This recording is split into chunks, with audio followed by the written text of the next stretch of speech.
यह कहानी शेयर की संदीप जी ने। वो कहते हैं, यह कहानी मेरे पिता की है जो गांव-गावी जाकर सामान बेचते थे। 20 अगस्त को उन्हें फोन आता है कि हमें यह सामान चाहिए। मैं वही खड़ा था। पिताजी माँ से बोले जल्दी सामान बांधो मुझे निकलना है। माँ घड़ी की ओर देखी और बोली रात के 10:30 बजे है। इतनी रात को आप सामान लेके जाएंगे? पिताजी कहते हैं, पास ही के गांव जा रहा हूँ, जल्दी वापस आ जाऊंगा। पिताजी सामान की पोटली उठाकर चले गए। के लिए जानते हैं कि संदीप जी के पिता रामनाथ जी के साथ क्या हुआ था। रामनाथ जी जबलपुर नामक गांव जा रहे थे और उस डरावनी रात ने अपने काले अंधेरे से रास्ते को ढक लिया था। रामनाथ जी ने सोचा कि कोई ठहरने के लिए अच्छी जगह मिल जाए तो वहां ठहर जाऊंगा।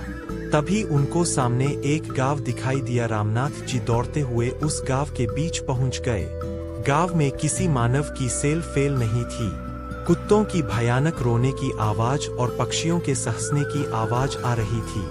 रामनाथ जी एक घर के पास गए और घर के दरवाजे को खटखटाया, लेकिन दरवाजा नहीं खुला। रामनाथ जी घबरा गए और एक पेड़ के नीचे बैठ गए। अब रामनाथ जी को भूख और प्यास लगी थी।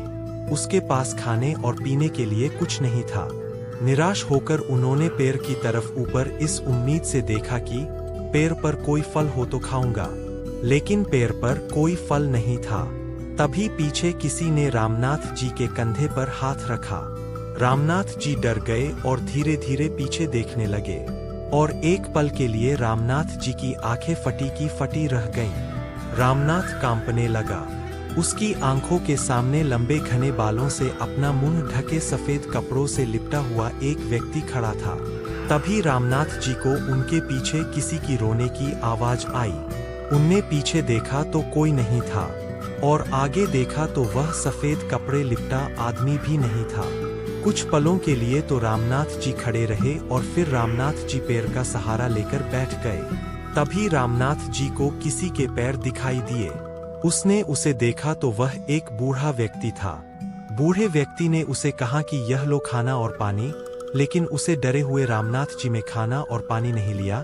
लेकिन जब बुद्ध व्यक्ति ने फिर से कहा तो रामनाथ जी ने खाना और पानी ले लिया। फिर बुद्ध व्यक्ति ने उसका नाम पूछा तो डरे हुए रामनाथ जी ने बताया कि मेरा नाम रामनाथ है। बूढ़े व्यक्ति ने रामनाथ जी से पूछा कि यहाँ क्या कर रहे हो? तो रामनाथ ने बताया कि मैं किसी काम से जबलपुर जा रहा था। तभी काफी रात हो गई और मैं यहाँ ठहर गया।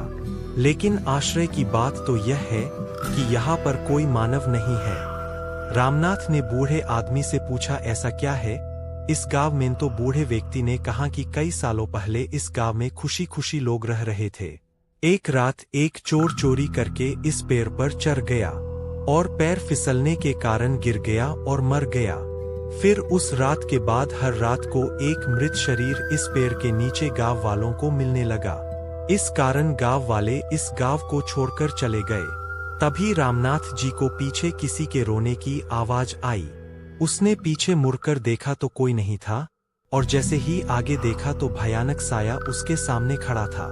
उस साये को देखते ही रामनाथ जी वही बेहोश होकर गिर गया। जब रामनाथ जी की आंख खुली हो तो सवेरा हो चुका था। रामनाथ जी ने उठकर देखा तो उनका सामान बिखरा हुआ था। फिर रामनाथ जी को रात को घटी घटना याद आई। रामनाथ जी वही अपना सामान छोड़ के घर की तरफ निकल गए।